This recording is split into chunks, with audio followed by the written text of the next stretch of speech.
Señores, miren, conversando con la doctora Cristina Mena. Doctora, el tema interesante y yo sé que Domingo quiere seguir en eso, pero brevemente, y hablé con usted antes de iniciar el programa, en términos genéricos y la observación, la poca, supongo yo, que usted ha visto en grandes personajes, en políticos,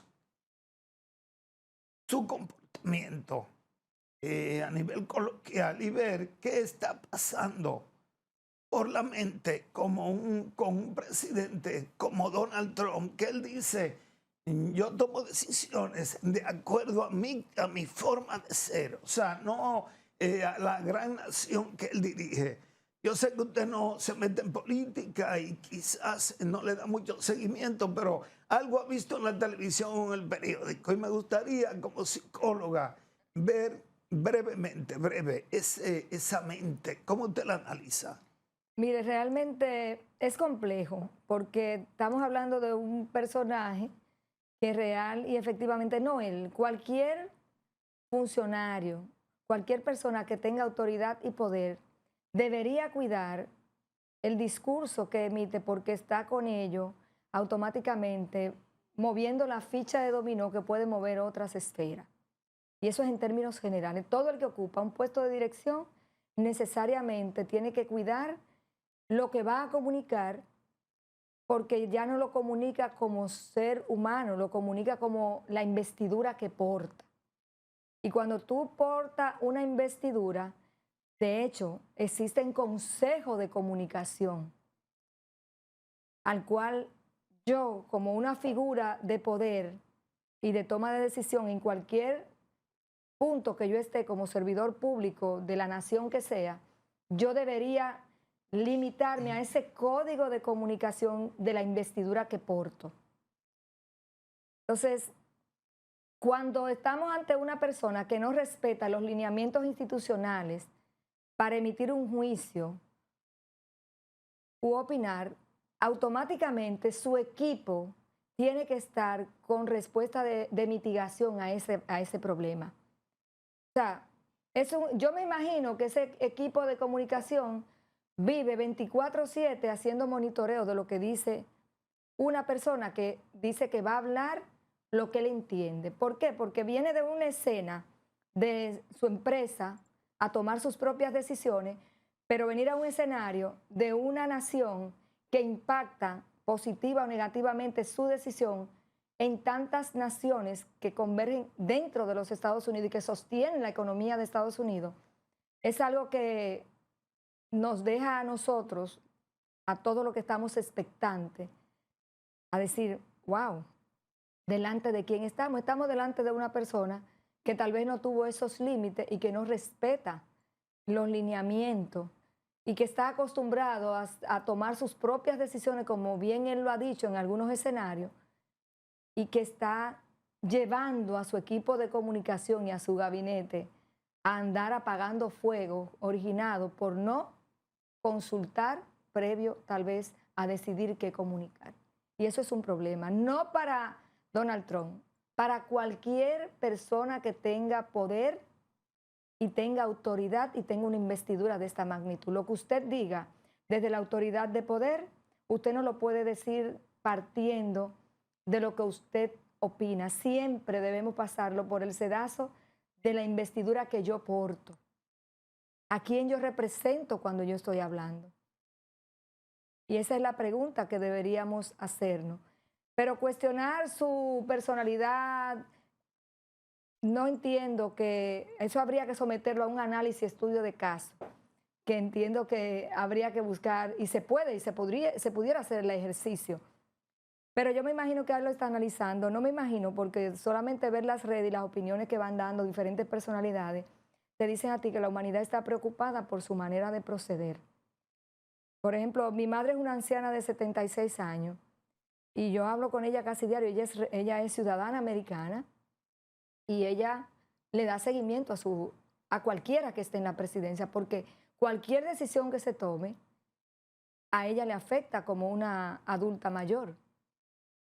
Y pudimos ver hace meses atrás cómo ese subsidio, por ejemplo, de los adultos mayores fue suspendido por un tiempo y cómo repercutió. Entonces, las acciones de una persona que porta una investidura que impacta tanto debería ser manejada por un consejo de comunicaciones que apruebe o no apruebe, y es lamentable que todos estemos siendo impactados por decisiones a la ligera y que de repente hay que ir hacia atrás porque no conviene lo que se está diciendo, porque puede traer conflictos a nivel internacional, a nivel diplomático. O sea, Estados Unidos es una potencia. Y eso no estará moldeado por los golpes constantes que él que tuvo en la oposición, porque él está aboliendo prácticamente la mayoría de cosas que encontró. Mira, a nivel político y a nivel general, viéndolo desde la óptica macro, por lo general, cuando hay cambios y transiciones, todo el que llega al poder viene con cambios. Y lo lamentable es que las continuidades de lo que funciona no se analicen previamente, no solamente en Estados Unidos, en cualquier escenario. O sea, lo ideal es que si usted llega a algún lugar en el proceso de transición, evalúe qué tiene y, como decimos en el Cibao, el caballo no se cambia en mitad del río y menos si lleva carga, porque puedo perder la carga y la bestia. Correcto. Entonces es un tema y es muy delicado. Realmente tener esas realidades a nivel de una potencia como Estados Unidos es complicado. Es Mire, complicado. doctora, y hablando de violencia y lo demás, y hemos hecho prácticamente un análisis, un recuento desde la historia, como usted ha mencionado hace un momentito. Usted hablaba de los niños de Rafael, de situaciones difíciles, niños muy pobres. ¿Y qué hay de esos casos sonoros que han habido de violencia en la alta esfera dominicana, en la sociedad dominicana? Mira, la violencia no tiene clase social.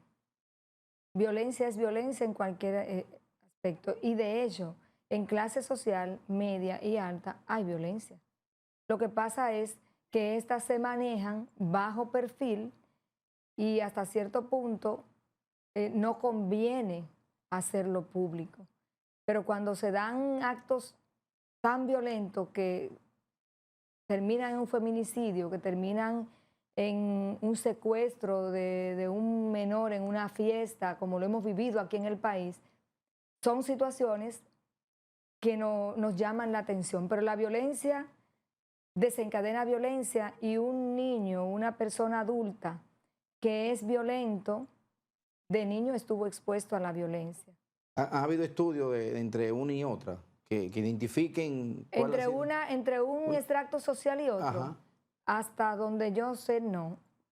Por lo general se investiga más donde más se desencadenan los problemas, que son los extractos sociales. Pero son los que se más populares, conocen. que son lo que, y que hay unos factores de riesgos más predominantes. ¿Cómo Sin cuáles? embargo, Por ejemplo, escúcheme, la crisis económica genera violencia.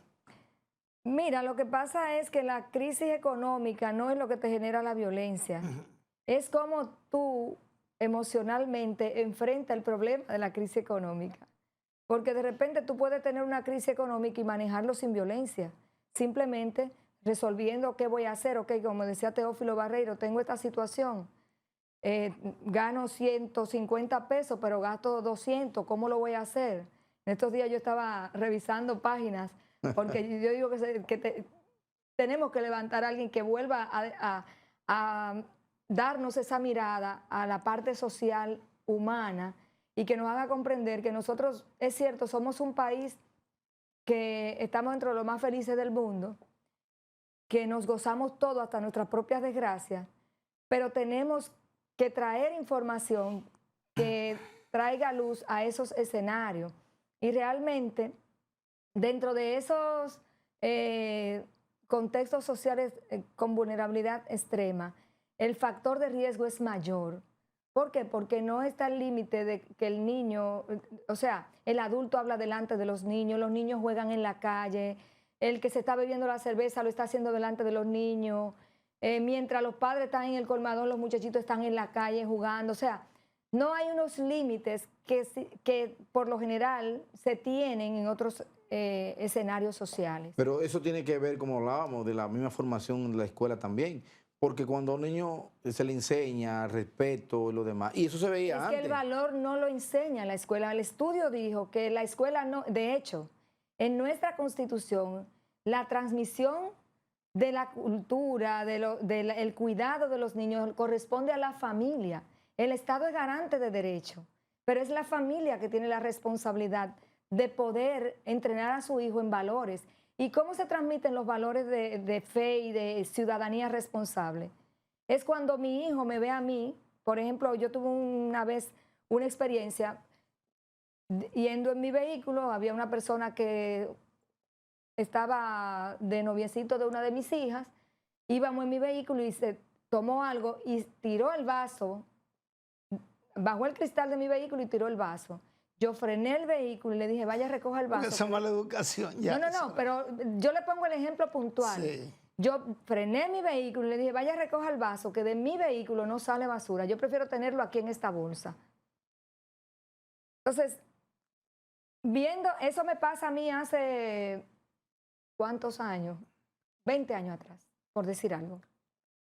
Me pasa ese escenario. Sí. Pero mi nieto, cuando tenía 4 años, estamos en un área de río y un señor suelta un vasofón en el río y le dice, señor, por favor, se le quedó el vaso. Y dice, no. Dice, sí, señor, recójalo porque usted está dañando mi casa, que es mi planeta y es el suyo. 4 años. Usted me dirá, ¿cómo un niño de 4 años le No, dice? no lo aprendió. Me doy a entender. Entonces, ¿por qué él tuvo con 4 años la oportunidad de decirle a una persona adulta en un área pública, en un río, recoja ese vaso de ahí que está dañando mi casa? Porque Sí. ya a los 4 años él tenía conciencia de que el planeta es la casa de todos.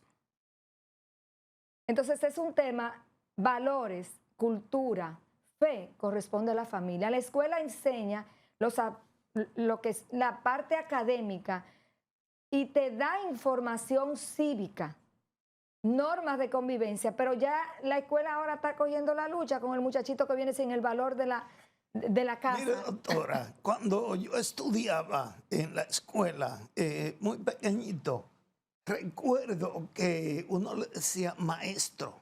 Sí. Ahora es profesor, y el profesor muchas veces sirve menos que el alumno. Cuando daban moral y cívica, uno aprendía, pero dejaron de darla. Ahora el nuevo ministro dio una orden de que diera moral y cívica, pero igual, no es igual.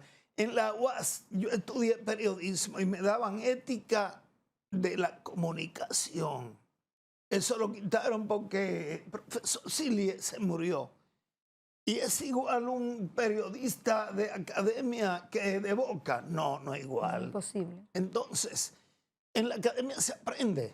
Se aprende. No igual que en el hogar. Pero el valor se modela. Sí, el valor claro, que se transmite sí. de generación en generación se modela en los encuentros familiares, en escuchar a papá y a mamá conversando y cómo ellos resuelven los problemas. Yo voy a aprender a resolver los problemas como mi padre y mi madre lo hacen. Sí. Entonces, si ellos no tienen la capacidad de resolver, a menos que sea de manera violenta, o lo resuelven con una mentira, o sea, ese valor que yo observé en mi familia de origen es el que yo voy a duplicar. La escuela va a intentar conmigo, pero ya el niño llega a la escuela con una personalidad que trae del hogar. Sí. Finalmente, entonces podríamos decir que la desintegración de la familia es una amenaza para toda esa Es un convivencia. factor de riesgo muy alto, muy alto. Muy bien. Bueno, muchas gracias, licenciada Cristina Mena, psicóloga general. Vamos a volver. Y que no hay que volver porque el tema es amplio. Y nos hizo una exposición, inclusive, Muy bastante buena. interesante. Gracias por haber estado con nosotros. A su- Señores, hemos llegado al final de su programa Sobre los Hechos.